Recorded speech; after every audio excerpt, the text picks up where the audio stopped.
Krista Gorman is a former PA who was quantumly transformed by a near-death experience during childbirth.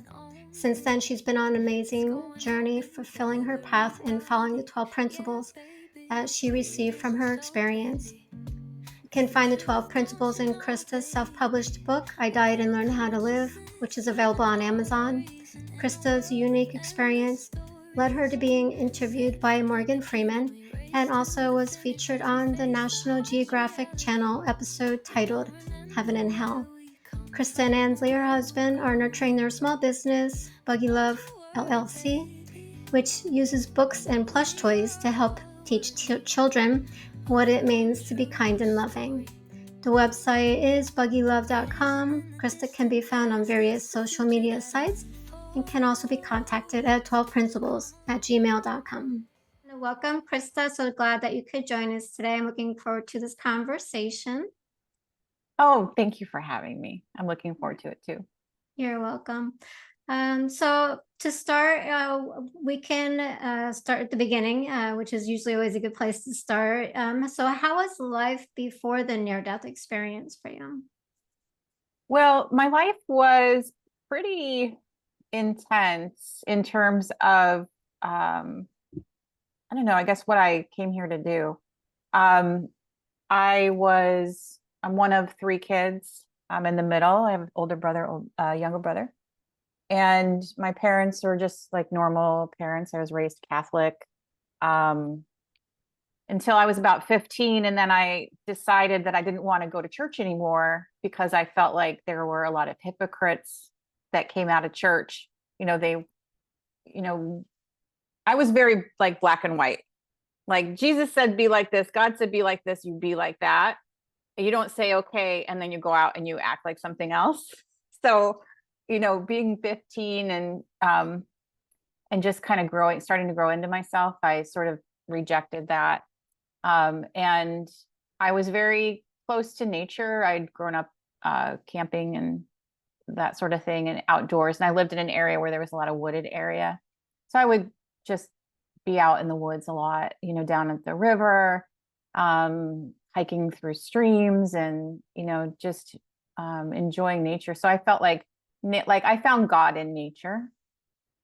So that's kind of where I was coming from leading up to my NDE. I had gotten sober about 5 years before it. I had drank alcohol because I thought it was normal. Growing up, my whole family, except for my mother, were like drinkers. They're just daily drinkers, just part of life. And for me, the alcohol was more to suppress all the feelings, the energies that I felt, because I was very empathic and didn't have words for it to describe it, and didn't have anyone to guide me through that, to understand where the energies were coming from and what they meant and how to use them to my benefit. So I tried rejecting them. So I would, ingest alcohol or substances and just sort of like, it would rid me of the energies for a little while. But once I realized that fear was at the base of all of that, I didn't want to live in fear, and I didn't want to live like that. So I decided to stop when I was 24. And that sort of sent me on this whole other journey of discovery of, what's this world all about and what is my place in it. And that led me to, I got my undergraduate, my bachelor's degree in psychology, and worked in human services for several years. And then I went back to school and wanted to go to medical school, and then decided that the PA profession, physician associate profession, was more in alignment with me. And so I pursued that. And during the course of my training, became pregnant. I got married and became pregnant with my daughter. And that's what led to my NDE. So I was very science focused, science oriented, while at the same time being quite spiritual with regard to nature, and it had a reverence for nature. So yeah, I wasn't an atheist, but I was kind of like, okay, well, there's something, but I think it's in the natural world. There's a force that's there. kind of Jedi Star Wars like force. Right. Yeah. Yeah. And I grew up in a kind of similar situation where the family was, smoking, drugs, drinking, that kind of thing. And nobody really talked about any of the what they would call woo-woo, and it was bad. And, you go to church and you don't act that way outside of it. So I kind of understand and can relate to what you're saying. So that makes sense. And so would you, if you don't mind, share your near-death experience from there? Sure. I just graduated from my PA program 3 weeks before I was due to be induced into labor with my daughter. So I went into the hospital in July of 2000 for the induction, and it went sort of uneventfully through the night. And then in the morning, I'd only dilated a small bit. And so it was considered prolonged labor at that point. And Maggie's heart rate it didn't start. You only need one time for a baby's heart rate to drop below 60 for them to do an emergency C-section. So that means the baby's in distress. Like, we need to get the baby out now. So that happened. And they immediately, came in. I knew that they were going to come in because I was watching the monitor and had the training to understand what was going on. And they said, the nurse midwife said, we need to do a C-section now. And I was like, I know. So she left the room, and all of a sudden she had put an internal monitor on my daughter's scalp, which was a standard procedure, where they can measure the baby's vital signs with it. And it's basically a metal screw that goes into the fontanelle area that's still open, and screw it in. And they say that they trained us that the baby doesn't feel it, but she did. And she reflexed very hard and kicked so hard that amniotic fluid was pushed into my bloodstream. And the body sees that as foreign and starts to immediately surround it with cells to get rid of it. Well, that creates little clots. And that started to clot in my circulation. It goes back to the lungs for oxygen. The blood goes back to the lungs for oxygenation. That's what happened. And it started to clog off the periphery of my lungs. And then it works central. So as it was, and it's incredibly rapid, this whole process. We're talking split seconds. This is going on. So I start feeling like I have like palpitations in my chest. And it's hard to breathe. I'm having trouble. Like, I can't get my breath. So the nurses just like dove into action. They knew what was going on. So they pulled me on my side, put oxygen on my face, started wheeling me out of the room within 2 seconds. And as I was being wheeled out of the room, I was trying to suck air in, and I was getting less and less each time I tried. And I was so hyper focused on breathing. I didn't think about anything else. I wasn't afraid. I was so hyper focused on getting air into my lungs because I knew that my baby was at risk. I didn't think about myself. I thought about her. I'm like, she needs air. I've got to breathe. So as I was in the hallway, they wheeled me out of the room, across the hall into an OR. I was in that hall, and that's where I felt this peace sort of come over me from behind and above me.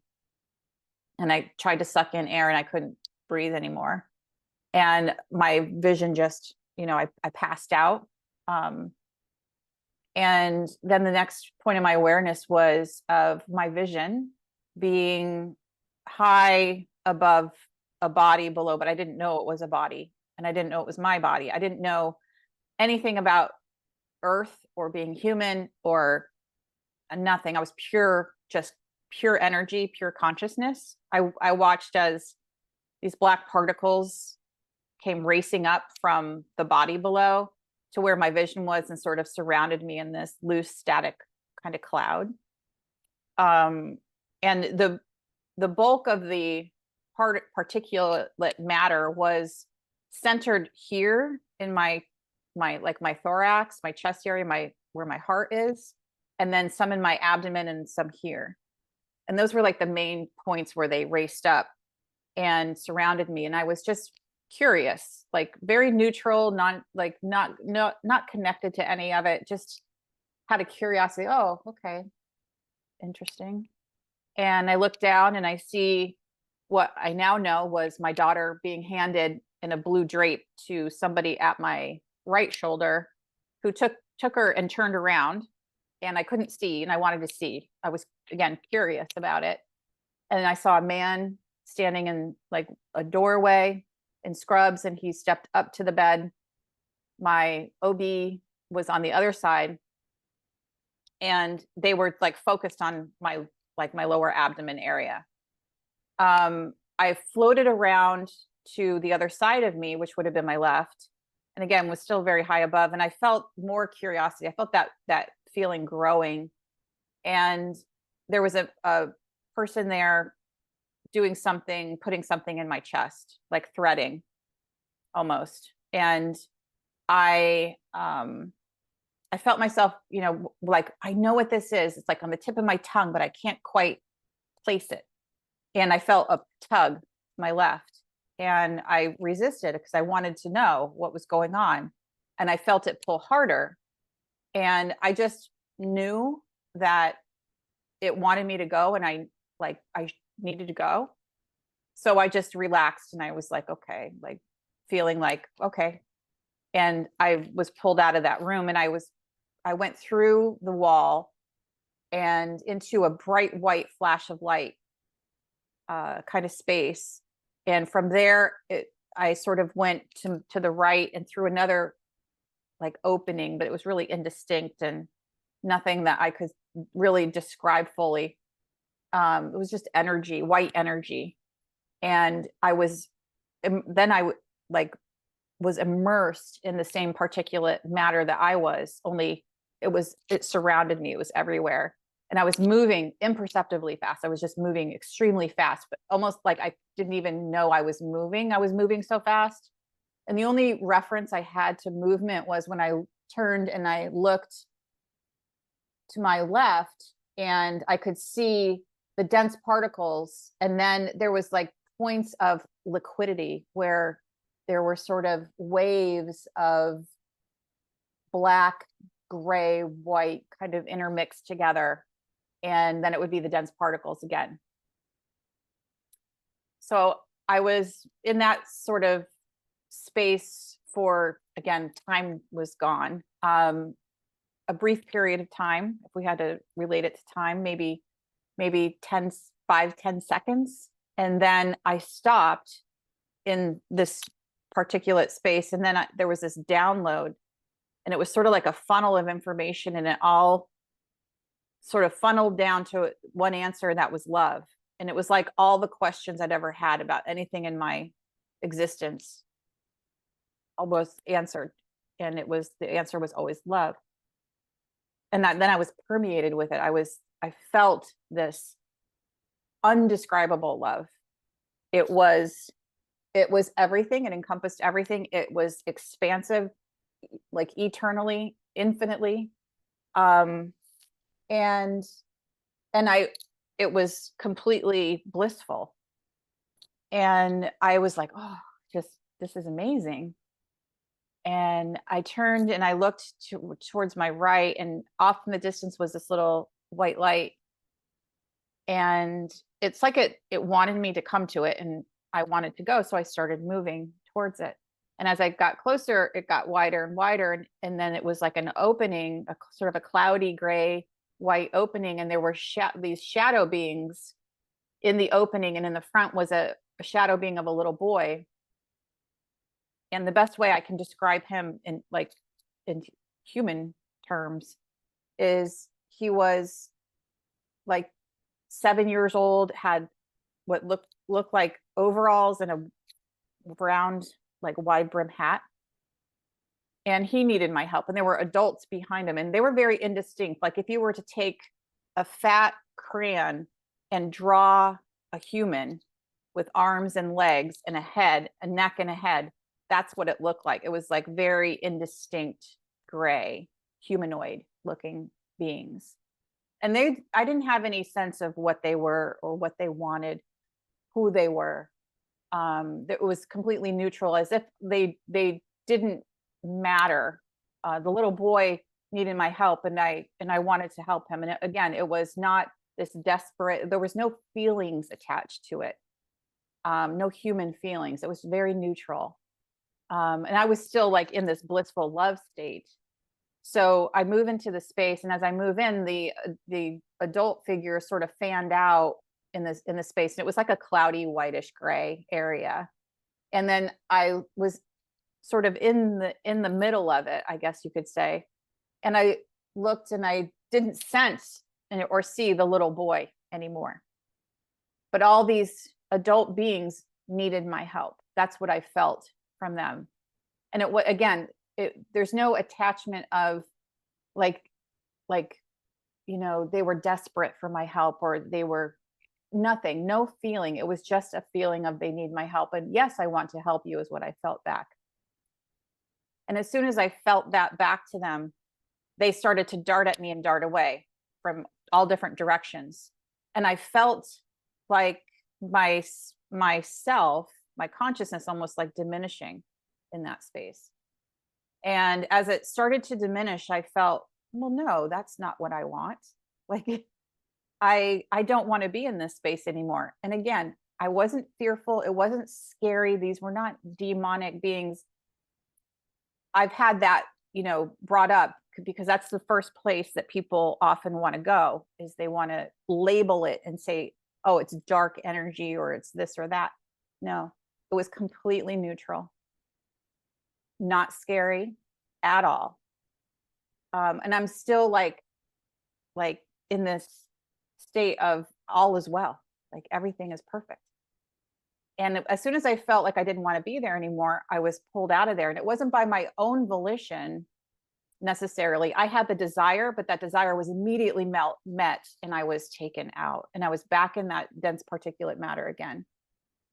And this time I was only in it for a brief period of time, when a less like distinct opening, more like the particulate matter, but it was kind of circular, presented. And I went through it, and I emerged into this gorgeous landscape of beautiful bright yellow flowers in this field in front of me, and this rock waterfall that was covered in green moss, and a deep green evergreen forest to my right. And then out in the distance were these rolling green hills, and they were dotted with trees, and there was a blue sky, and the sun was sort of off in the left corner. You couldn't see it, but I could see the light from it, and it was illuminating all of it.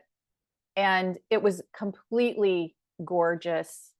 And I just merged. As soon as I came through there, I just kind of merged with all of it. Like my essence just kept going. My vision stayed here looking out, but my essence was all of it. I was all of nature. And again, it was just completely blissful. When I was then flanked on both sides by these very tall beige figures they didn't have any really distinct human features, other than they were like humanoid. Again, they were very tall and thin and drapey. And they communicated through feeling, because that's what all communication was in my NDE, was through feeling. And they felt to me, you can stay here, you can move on to what comes next, which I didn't have a sense of what came next necessarily. Or you could go back. And I didn't have a sense of what going back would be either. I didn't recall being human. I had no recollection of being in my human life before I had this experience. And so I was just pure consciousness. And I could have stayed in that even eternally. That would have been perfect. And I chose to come back. And I didn't have a sense of why I was choosing that. But that's what I chose. And as soon as I felt that back to them, I started moving backwards, and they sort of turned and faced me partially in the opening as I moved back, and they felt to me, okay, well, if you want to go, then you need to share what you learned here.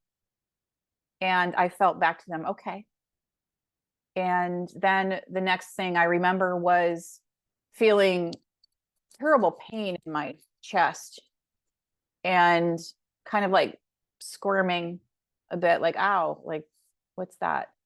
And then the next thing I recall after that was hearing commotion around me and wanting to know like what that was. So I wanted, like, I opened my eyes and I realized I was sort of like tethered to this bed. I had all these things stuck in me. I was in the ICU, in a bed in the ICU.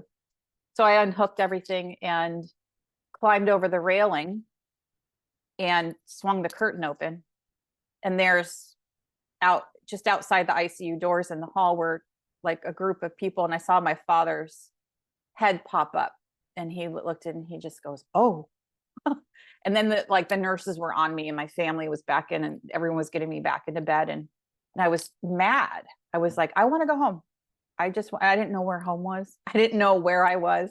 I had no recollection of anything that had happened yet.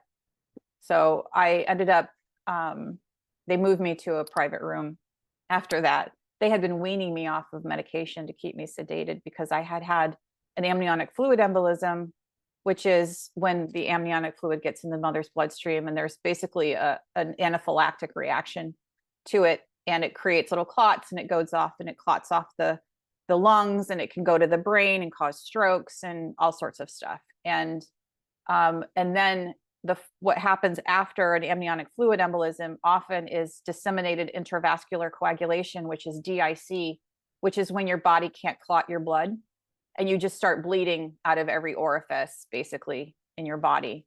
So that had happened as well.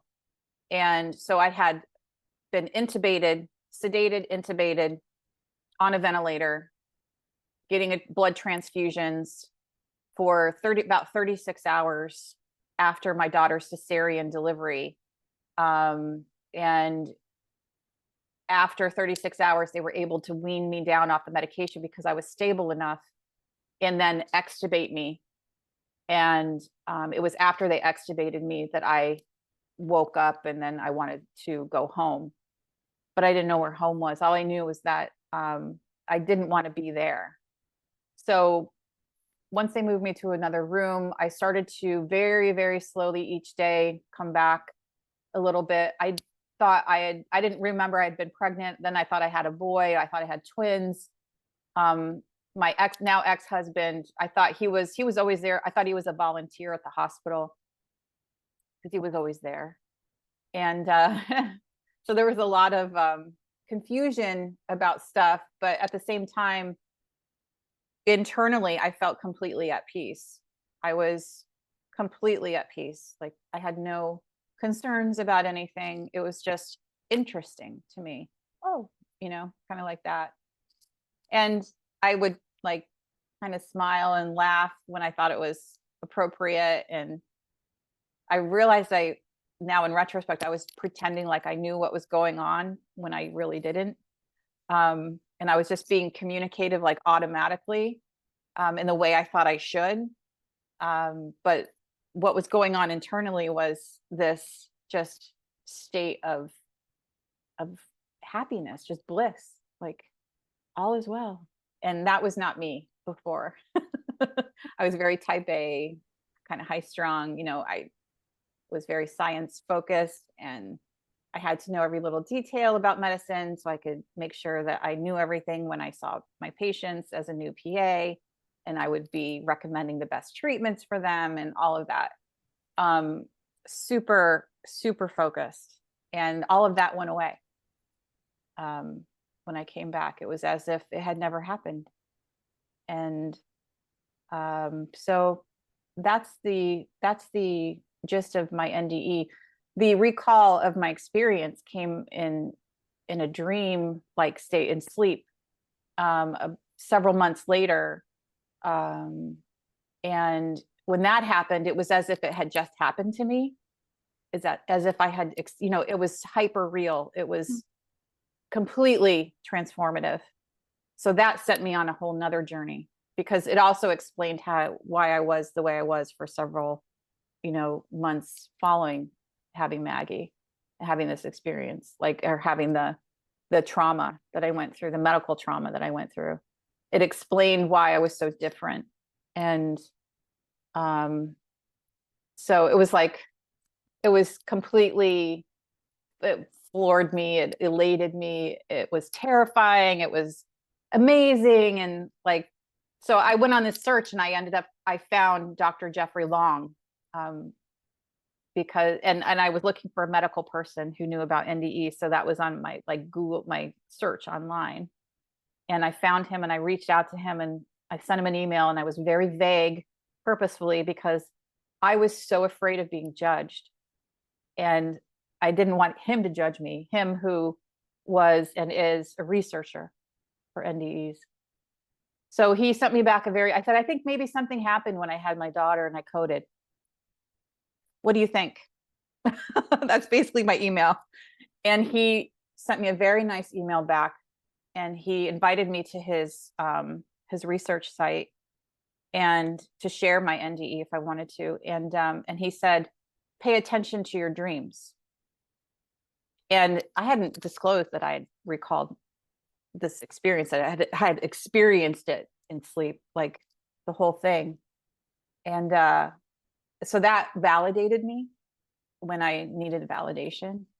And so that was like confirmation. Okay, so Krista, this happened. Now what are you going to do with it? Like I had this charge to share what I learned there. Well, it was like the most perfect love ever. And how do you share that perfect love, you know, in this world? So for me, it was absolutely like in the most perfect way. So I had to be that love, which is non-judgmental, unattached, all-encompassing, unconditional, you know, divine. It's like, how do you embody that in this life? You know, so that was the beginning of a journey for me. Oh, that sounds like it was very very painful and long term, and also beautiful at the same time, because it kind of led to the awakening. Was there any experiences or knowing prior to that at any point, like signs or things like that before that you might have any complications? Well, it's I love this question because I don't think anyone else has asked me that in all the times I've shared this. Yes, there was this sort of precognition that I had when I went in for I think it was like my 36-week visit to the OB. Maggie had a problem with her kidney that was diagnosed in utero at my 20-week ultrasound. And they had a concern that maybe, you know, we needed to induce me a week early to deliver her and get her to a specialist to evaluate that kidney sooner rather than later. Because they couldn't say for sure what her kidney function was. And they were kind of covering themselves with recommending a scheduled C-section. And being a PA in the medical field, I was like, okay. There was this deeper part of me that was like, I don't think that's a good idea. And with everything I knew about induction and what can happen with inductions and that sort of thing. But I put that aside and I went with what they were essentially recommending without saying they were recommending it. And it was a fear-based decision, but that precognition was probably not like maybe not do that. Also, when they wanted to do the C-section, I had this like feeling of sort of, okay, I had a feeling like this is going to be rough. That was the kind of feeling I had. And prior to this, the night before we went to the hospital for the planned induction, I had written in my journal, I wonder who will visit me in my dreams tonight. And I had written it as kind of a side thing. And I found it again, I think maybe last year. I mean, this is 25 years ago. And I think I have this sort of bag of old journals that I I went through and I was looking at, oh, what was that writing back in 2008, and I decided to look at Maggie's birthday, and I found that entry, and my husband was sitting with me, and I was like, oh my gosh, look what I wrote. And yeah, so that was a bit of a precognition kind of event. So yeah, there was some things that occurred that were not explainable to me. Yeah. That is interesting. Yeah, because I think sometimes that we do, maybe we don't really kind of put the, two and two together until after the fact. I know for me and my experience that mine wasn't um as intense as yours. But I knew like all pretty much ever since I was like 17, like if I was gonna have another kid, 'cause I had my first kid really young, and if I had another one, which I tried to get pregnant for very many years, and it wasn't until like my 40s that I actually did. I was like, and I just kind of had that knowing that if I had another kid, that I was gonna die, and I ended up getting pregnant right before I was like, okay, this is the cutoff for me. I'm not gonna have any more kids, right? If it's not by this time, and then lo and behold, there the child was. It showed up. Wow. And but for me, the having the death wasn't a physical death. It was the knowing that I was going to die spiritually. So when that child came in, we agreed on it, and I realized that afterwards, after the near-death experience and all that I went through, and recently realizing that it was an agreement that he would come in at that time, because his energy and my energy were two different. And for those two energies to come together invoked my spiritual awakening, and was part of it. And so throughout my pregnancy, I was awakening and awakening and awakening. I kept having these awakenings and dying to myself until finally I was in such a stressful situation after that. After having the baby, it didn't happen during, but after having, I went into the near-death experience. So it was really interesting for me as well. But yeah, I think that sometimes before we have certain flags or red signs, precogs that come in and kind of, be like, okay, it's try to help guide us, or remind us of what's going to occur in those Right. I like how you put that, remind us, because yeah, we already know. Yeah. Right. Yeah. I know you didn't mention like doing a life review. Did you remember doing a life review at all? No, I didn't have a life review. And I find it interesting when that is something that's brought up as like that's what happens to you when you die. Not necessarily. Like, and I believe, and it was my experience that my NDE was meant to happen at that time. It was co-created with with source, with spirit, with God, with the universe, whatever you want to call it. Benevolent, divine, loving energy. It was co-created by me, with that energy, and it was for the rest of my journey, whether it be that I stayed in that realm and continued on there, or I came back. And I also feel that if I was given any recollection of being human before that, it would have clouded my decision. It wouldn't have been a pure objective decision. So that was why I didn't have any memory of what I was coming back to, or that I had been human. The shadow beings were, in my experience, my understanding of it, they were there to sort of fulfill a purpose for themselves as well as for me. For me, it was, Krista, are you going to choose yourself when your energy is being demanded in this area, in that area, in that area of your human life? Do you have the ability to love yourself enough to put yourself first and preserve your energy rather than give it away? There's that aspect, but then there's also the aspect of, can you do things, figure out a way to find a way to allow the energies that are around you to simply move through you and not be affected by them, not attach yourself to them and be negatively affected. So for me, in what it was I chose to do after I had my daughter, it included working in the emergency room for many years. And in that was my training ground, because very intense, a lot of demands all the time, a lot of noise going on. It's intense, and it's for long periods of time, that intensity.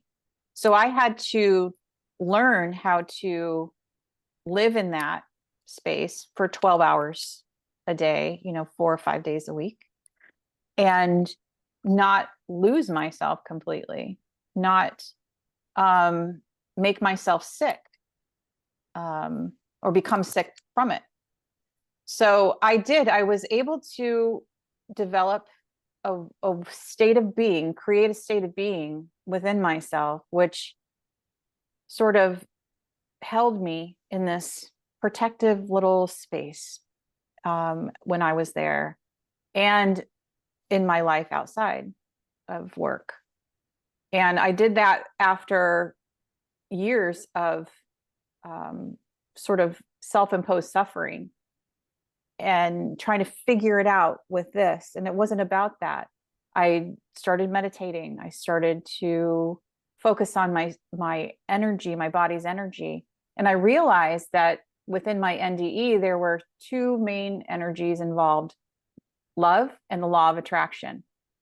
Mm-hmm. The law of attraction being that whenever I let go and I just, completely let go of what I want, what I needed, everything, then that's when the intervention came.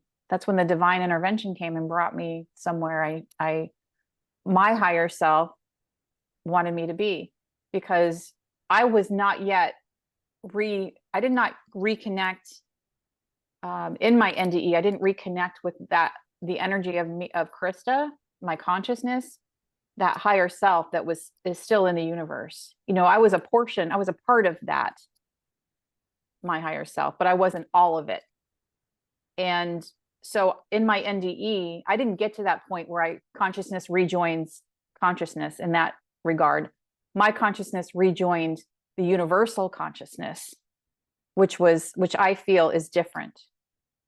That it wasn't that my circle was closed. My circle of Krista's life was not closed. I still had my higher self there.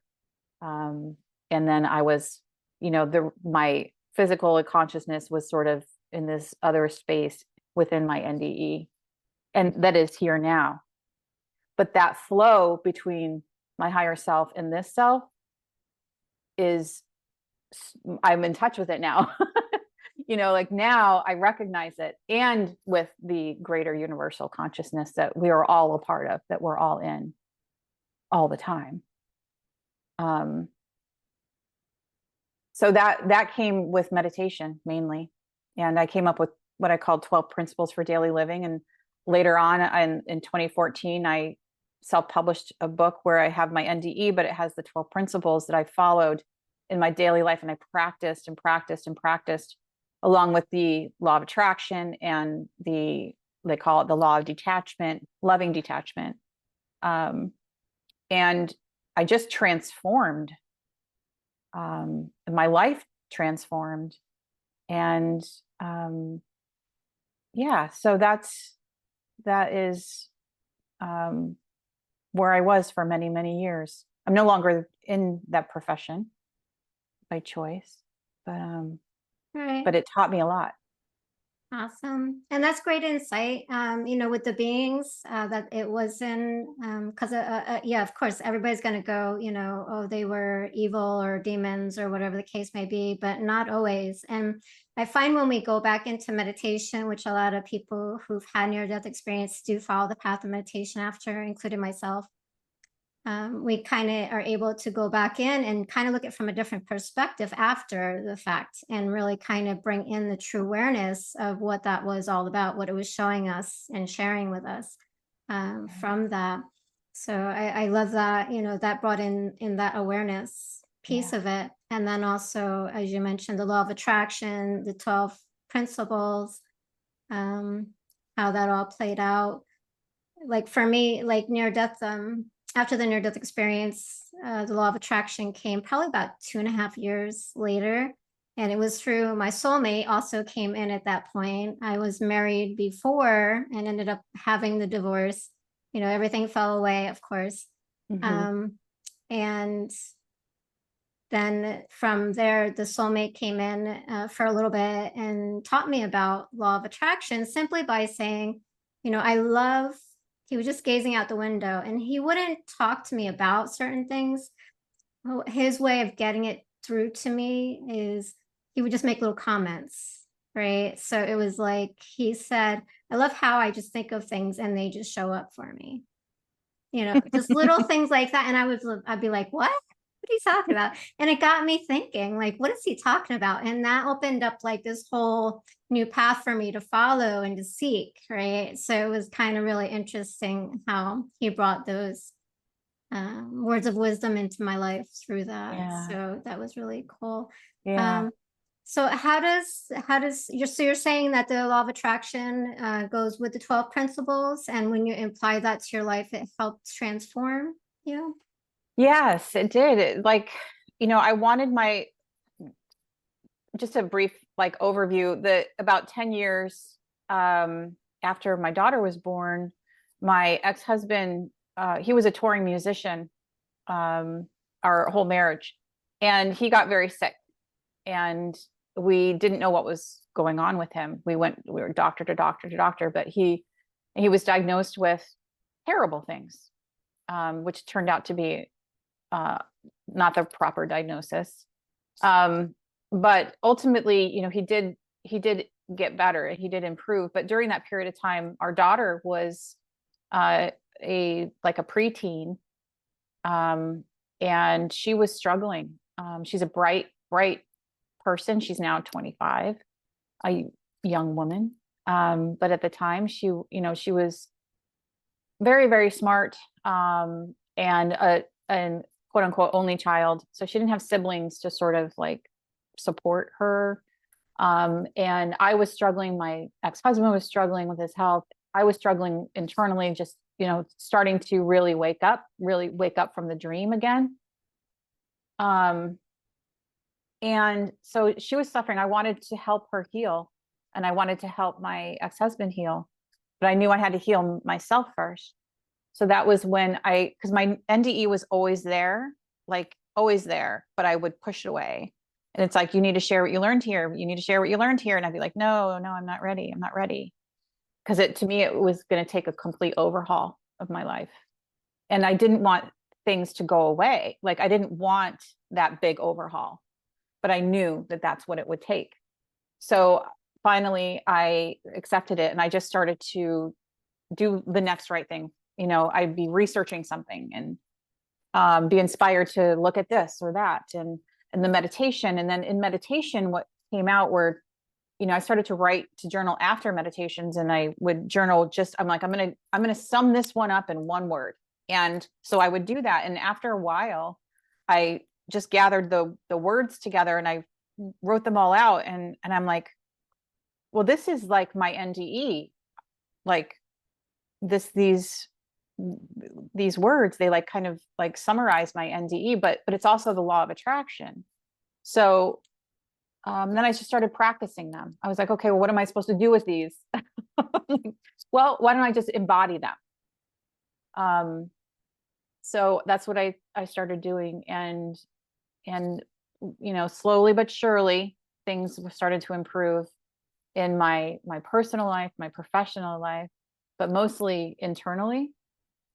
Things were improving. And then, as we move forward in life, things change, and I got divorced. Very amicable, very just, it was like one of the simplest things like in the 3D world to go through for me. There was a lot of processing of the past and whatnot. We had grown up together basically.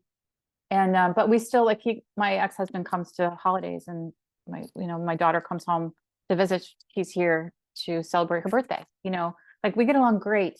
We're still family, but I've since remarried, and Ainsley, my husband, had an NDE as well. But it's about like, life changes and we start to move into other spaces in our lives, and those are purposeful. And sometimes I do move out of my practice, both meditative and of the 12 principles. But then I get a reminder, and it's like, oh, things were so much easier when I was like in my body, like things are so much easier when I was doing that. So let me get back to that again. Yeah, yeah. And I do too. Sometimes I take a little break from meditating, then I get back into it, and then I weave out of this and I weave it back into this. And yeah, it's just a practice, and keeping, and I'm always brought back and reminded by my guides and everything, little hints here and there, when I'm tending to get off the path. Yeah. But definitely, yeah. Mhm. So with fitting back in, you said that you went back into being a PA for a while. Did you struggle with fitting in? Did it not feel right? Or because I know I struggle, like even today, like because I work part-time at assisted living, and like sometimes I'm kind of like, I just can't do this anymore. I can't be here anymore. I just want to go home. I want to be done. And it's like I struggle still. And it's like I got to bring myself back into that space, like because just somebody, and kind of goes what you were talking about with the beings there, the dark beings, taking your energy. And that's a good reminder for me. It's like, okay, I see what she's talking about with that. They're taking your energy, and I can find being intuitive when I come home, like I can sense their energy there. And it's like, no, I have to dump this energy before I go home. Cause it's like they're clinging in Yeah. a sense. You know what I mean? Yeah. And it's like I gotta be like, okay, no, this is your energy, this is my energy. You can't suck my energy Yep. because then it takes me out of my space when I don't have that Yeah. foundation and I'm not in that space, kind of like what Mm-hmm. you were saying. So that definitely makes sense to me. Mm-hmm.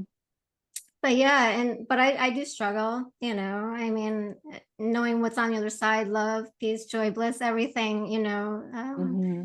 and then being back here, which was by choice. But yeah.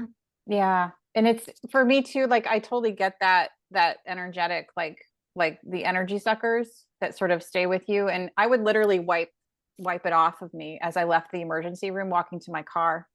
And I would just like clear it off of me and just be like, okay, this is me now. I do little ritual things too still today when I feel like, oh, is something clinging to me? Because I feel like not myself, and I know it's not me. It's something else. It's something not me. Hmm. So, and that happens, we live in a spirit world. Like everything's concrete, yes, but there's so much more that we cannot see with our usual vision, that is present. And I have become, that's sort of like where my path is led, is I've become more and more aware of these other energies that are present, and they've presented themselves to me several times. And my path now is, one of the middle path. I've always tried to stay like on that middle path, because I really am not attached to things, but sometimes there are things that happen that pull at my heart, like pull at my heartstrings, especially when it comes to children. So like I get attached to that and I want to fix that. So I get very passionate about it, and I have to sort of like process that energy and release it, and just ground again within that divine, what's the word I'm looking for? Divine center space, where like all is well, everyone is experiencing things the way they experience them, because they have their path, I have my path.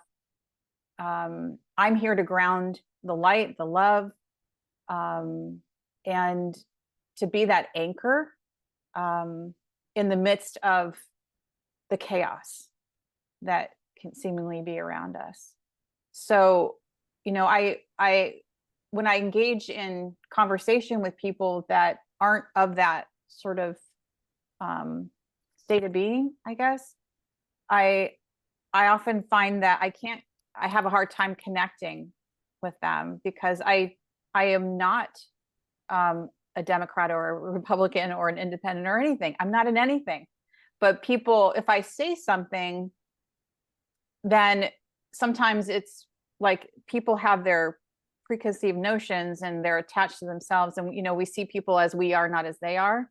And people will, you know, say, oh, well, you must be a Democrat or you must be a Republican and I'm like, I'm not any one of those. I'm for love. I'm for compassion. I'm for kindness. And I say too, like now, I used to be all about the love and like, I can't have negative feelings because that detracts me from the love. It's just some negativity, like trying to pull me into that. No, I'm going to stay here in my love lane and not acknowledge that. Well, then I realized that without acknowledging it, then I'm not having a full experience here. And I meant to have the full experience. So I have all the information and I can still stay in the middle. I can still stay grounded in love. So I went through that process of being angry at the world and angry at this group or that group. And how can they do that? And experienced all that and then came right back to that middle ground again, you know, and it's almost like I got it out of my system. And at the same time, I'm being leveled up and leveled up and leveled up in this body. And I'm at the point now where it's like, I am just focused on being the highest vibrational being I can be and spreading awareness when I feel the calling to do it. But other than that, I am just staying in that middle ground, staying in love and being that love, because in doing that, I am contributing everything I'm meant to contribute in this life, on this earth, in this world, and the universe. Yeah. Yeah. And yeah, it's true. Like with trying to walk that middle ground and not kind of very off too much, but still get a little bit of the experience without getting lost in it. Yeah. I think is important. And yeah, because when I came back, I was like a whole different person. I didn't resonate with anything. Like I'm not religious. I'm not political. I'm not this. I wasn't even like a wife, a maid, a housekeeper, a mother. I wasn't any of that. I had no attachment. It was like it was all gone. There was nothing. I was just being, you know, just the observer. And, you know, I believe you talked about the observer as well before, you know, and I recognize when the observer comes in, and it's me seeing the source that looks through my eyes into the world. And that's a really cool experience to be aware of that, you know, that there's somebody's looking through my eyes other than myself. Yeah. You know, yeah. And then, you know, there was one thing that you mentioned too in one of your interviews about the ego, that it's important to have the ego. And a lot of people try to diminish it or make it evil or bad when we need it for contrasts. Like we can't have the contrast if we're not able to see through the eyes of the ego. So, but people are trying to kill it or make it bad. You know, it's something that we don't want, you know, when it actually can help us. Yeah. And I think my experience with ego has been, and still is, you know, it's there to protect us, to keep us safe. And it's also there to provide that contrast. So whenever we need it, when I see my ego in something I've said or something I've felt, I see it as a message to reevaluate. And okay, where is your energy at here? Are you, you know, heavy on one side or the other? And if it's that I'm heavy on ego side, then I just try to shift it. To the middle ground. And how can I shift it? Well, maybe it's I change my thinking around that thing, or I always change my body's energy, how I feel about it. so it all goes hand in hand. But that's kind of where I am now with regard to ego. But for me, it's like, again, like you said, it's absolutely necessary. We need that here to provide the contrast. That's what helps us to grow, because the more aware we are, the more we can recognize when we're in ego. And we can either stay there if we want to, or we can choose to move out of it. And either way, it's fine. Mm-hmm. Yeah, exactly. Yeah, and it's I think some of my favorite ways of doing that is, looking at it, is this me or is this them? I question myself, and then sometimes I'll turn to, the question of, who's the one that's looking, who's the one that's seeing, or who's the one that's feeling this, as far as within myself, is it the ego or is it the divine, right? And so kind of navigating it from there, who's the one that is saying this in my mind, when thoughts come up or things like that. So yeah. And feeling, for me, like feeling really is a great guide, because I know for me, when I feel off, when I feel angsty, then I'm in ego. And it's like, okay, how can I shift this? What feels better? Yeah. So how long did it take you to start talking and sharing your near-death experience? It took me probably, well, I shared it on the Long's website first, and then I just left it. And then I talked to a couple people locally who had NDEs, and met with them once, and then left it. I finally, about 2010, really started to process my NDE and understand it. And then I started to write about it. And that's when I wrote and self-published, I Died and Learned How to Live. Now, it's not my belief or understanding that we actually die, in the true non-exist, like we cease to exist sense. As our bodies fall away, but our essence continues eternally, just takes on different forms. But I titled I Died and Learned How to Live because it was the most concrete way I could describe in a title of what happened to me. Because in that book, I do talk about my NDE itself, and I do share it in the beginning, which the first time I published the book, I didn't even put my story in there, but people started asking for it, because I didn't want the focus to be the story. I wanted it to be about the 12 principles. And because those are what healed me in my life. And I wanted to help bring healing to others. So I went back and I republished it, and I put my NDE in the beginning of the book. But that's like, that was, and I forget your original question. I'm kind of like, About how long it took you to start talking about your NDE.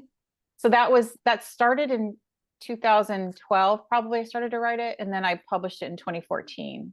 And I spoke at IANS in Newport Beach in 2014. That was the first time I had spoken in public about my NDE. So it was like a liberating experience for me. And that's how I became associated with IANS as well. Yeah, perfect. It took me about 14 years. Yeah. It got to me, IANS got to me through, first it was Next Level Soul. And then I seen somebody on there that was talking about IANS, and then AJ Parr, you may know AJ Parr, showed up on one of Facebook social media, and we interviewed each other because he had an experience as well. And so from there, I've just been with, going to IANS groups, things like that. So yeah, it was about 14 years for me. Okay. Yeah. Now I noticed one of your pictures has Morgan Freeman in it. I love him because he seems to be in a lot of the spiritual movie shows with, very insightful wisdom, things that he talks about and shares. So can you share a little bit about that? I think that you did like a documentary.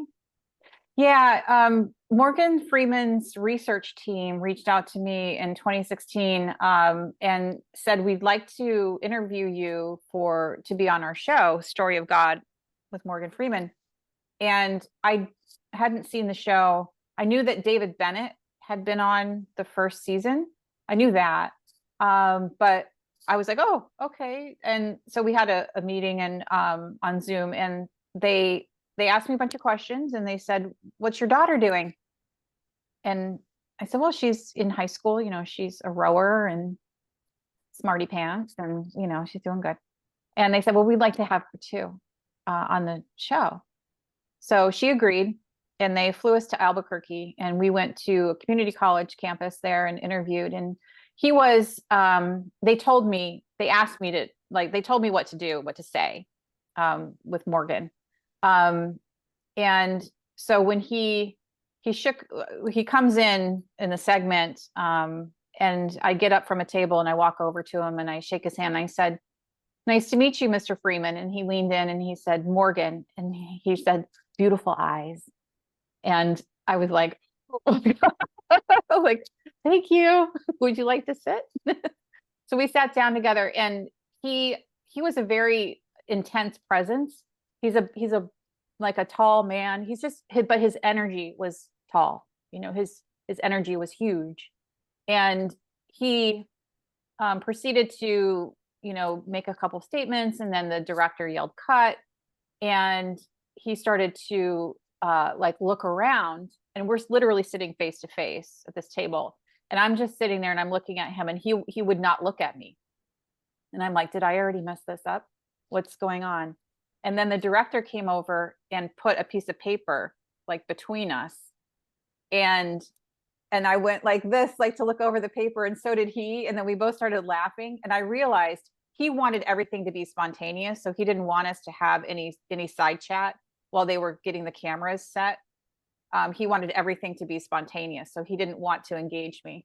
And I realized that, but it was very funny. And then we did have a little bit of conversation when they cut again. And he said, what do you say about evil in the world? And I said, well, it's necessary for us to know what love is. And we can build love based on what we're seeing in the world of evil. We can grow that love more and more. And it's easier for some people. But it's like I said, we have to have a balance of it. And he was nodding, and he was sort of looking off in the distance. And I felt he was troubled. And I felt that he was doing this story of God, like he was looking for God and his God. So that interview was, it just flowed. And he met my daughter upstairs, and she was so overwhelmed. She started to cry, and then he was wiping the tears off her cheeks, and he hugged her. And it was a really surreal kind of experience. And I later found out from the research person that had been in contact with me, she said that it was Discovery Channel that carried it. And she said that the producers at Discovery they absolutely loved that segment. They said it was the most authentic thing that they had seen. And at the last thing he said to me, he's like, religion, do you have one? And I said, my religion's love. And he's like, you're going to tell me and the whole world that your religion is love? And I'm like, for me, it is. And he's like, well, then I have to believe that it is. And I remember that moment because it brought tears to my eyes saying it, just how much I felt it. I felt that love. And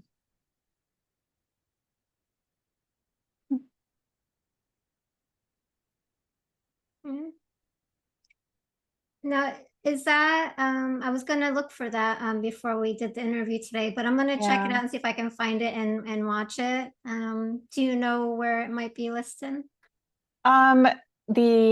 I want to say the Nat Geo channel has it in their, probably in their archives. It was on Amazon for a while. First, it was on Netflix, and they carried the series, and then Amazon had the series, and they may still have the series. I don't know, but it was available there. Okay. But Nat Geo should have it. Yeah, it's the second season. It's titled Heaven and Hell. Okay, perfect. Yeah, Yeah. it still gets me Yeah. emotional. It was such a beautiful experience. Yeah. I'm so glad that you got to have that. Yeah, me too. Thank you. So I want to kind of start bringing this to a close. I have been led to be a death doula at the beginning of this Yeah. year to bring in everything that I know because now that I've had, started sharing my experience, what they ushered me into last year, they're bringing it to, okay, deaf doula work, helping people doing life review coaching, and helping them to heal, and doing their own internal work. So you having a near-death experience, what would you say to somebody who might be in fear of dying or Mm. when they come to the end of life? Do you have any wisdom to share? Yes. That, each of us has our own experience, which is beautiful and divine and very personal. But to consider going into it if and when the time comes, which it will come for every one of us, that when we transition, it is a transition. It's not the end. And it is it's as easy as breathing in and out. You don't even think about it. It's like you're here right now, and then in the next split second you're in another realm, and you're there. And then, to lighten it up a little bit, there's a Woody Allen quote where he says, "I'm not afraid of dying. I just don't want to be there when it happens." And I think that kind of encompasses that fear that we have. It's like, okay, yeah, the death part's like, we're going to die, we're going to transition, but like, what's going to be the thing that transitions me?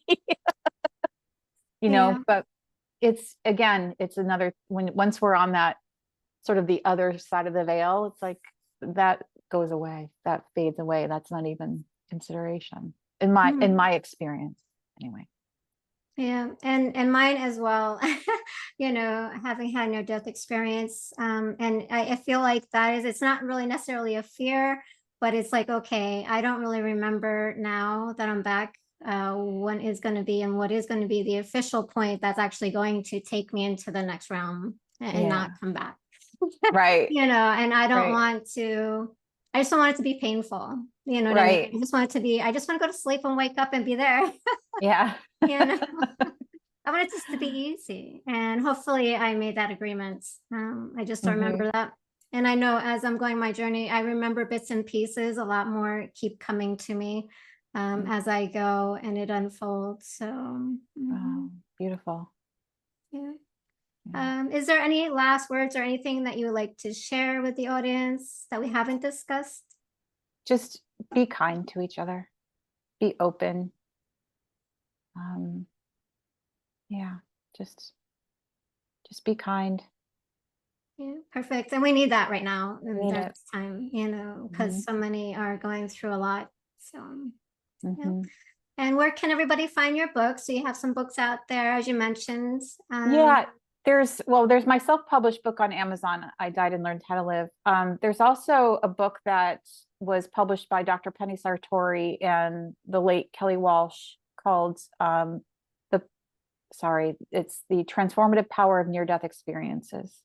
And that's like a group of people contributed their stories to the book. And that also includes my husband's story and then our combined story of like how we came together as a couple. And then we're also in Awakened by Death by Karen Swain and Cyril Kirkpatrick, which is out there, Awakened by Death. And it's a series of books that she put out.